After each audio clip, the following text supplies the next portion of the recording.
হিন্দুদেরকে আদাব বলে সম্বোধন করা যাবে? বিসমিল্লাহির রহমানির রহিম। আলহামদুলিল্লাহ রাব্বিল আলামিন ওয়া বা'দ। সম্মানিত উপস্থিতি, হিন্দু আমাদের পার্শ্ববর্তী একটি ধর্মীয় গোষ্ঠী। আমাদের অনেক সময় আমাদের বিভিন্ন সময় আসে, সমাজে কাজে লাগে, বিশেষ করে বিভিন্ন বিদ্যালয়ে পড়ায় তারা, এবং বিভিন্ন অফিসেও তারা চাকরি করে। সেখানে তাদের সাথে একটা স্বাভাবিক সৌজন্য একটা আচরণ অবশ্যই করা উচিত।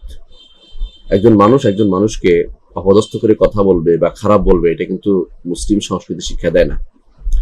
তবে তাকে এটাও বলে যে মুসলিমদের কোনো কিছু তাদের সাথে শেয়ার করা যাবে না। যেমন মুসলিমরা সালাম, এটা কোনো কাফের জন্য হতে পারে না, শুধু মুসলিমদের জন্য হবে।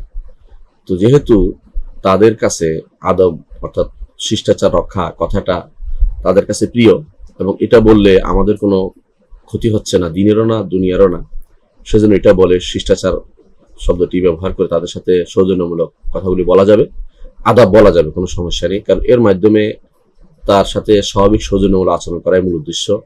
এর মাধ্যমে তার ধর্মের প্রতি আমার কোনো আগ্রহ বা ধর্মের বিরুদ্ধে কোনো প্রস্তাব কোনো কিছুই হচ্ছে না। সুতরাং আমাদেরকে এদের সাথে যে সমস্ত ভূমিকা নিতে হবে তার মধ্যে এটাই যে সম্মানিত কেউ থাকলে তাকে আদব বলা যাবে, কোনো সমস্যা নেই, এবং তাকে আদব বলে সম্মান করে। কিন্তু যেটা তাদের ধর্মীয় কোনো যদি কোনো থাকে, এরকম কোনো সিম্বল থাকে, সেটা ব্যবহার করা যাবে না।